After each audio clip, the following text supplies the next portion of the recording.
Précisément, c'est aussi la date butoir pour l'association Cheminotes Rotonde 80 qui devra quitter la gare Saint-Roch. La SNCF lui ordonne de trouver de nouveaux locaux pour entreposer tous les objets de la mémoire cheminote du nord de la France qu'elle collecte depuis les années 70, sauf que l'association n'a pas encore de lieu de repli. Marie Roussel avec Benoît Henrion.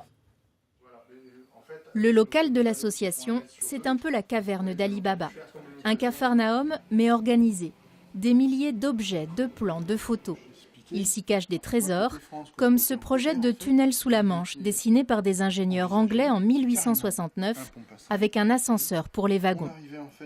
Plus loin sur le quai, donc là, c'est toute la réserve.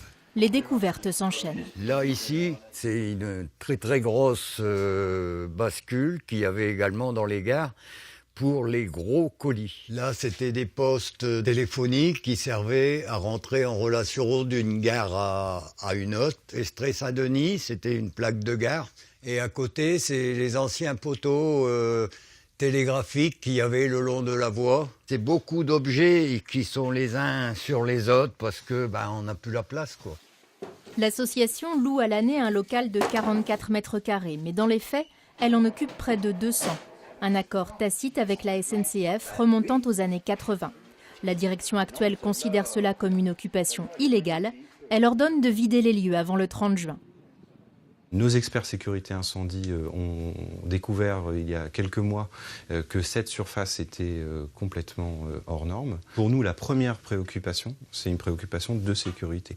Et chacun comprendra que quand on occupe un bâtiment, on doit respecter les conditions normales d'occupation de ce bâtiment. Aucune solution de repli pour l'instant, car l'association n'a pas beaucoup de moyens financiers. Elle aimerait trouver refuge dans ses anciens locaux SNCF, rachetés par Amiens Métropole. Est-ce qu'on ne pourrait pas aller à l'Alternam, prendre 1000 mètres carrés, voire 1500 mètres carrés d'espace, plancher au sol, qui nous permettrait de faire ça sur 2 niveaux, parce qu'on pourrait faire une bibliothèque suspendue, on pourrait faire des tas de choses. Et là, on pourrait mettre à la fois en valeur tout ce que nous possédons aujourd'hui et créer en fait des manifestations à thème. L'association demande un délai jusqu'à fin septembre. Mais le temps presse, Amiens est en pleine transformation et la gare Saint-Roch va devenir un pôle d'échange multimodal entre trains, bus, voitures et vélos. Elles ne prennent pas le train.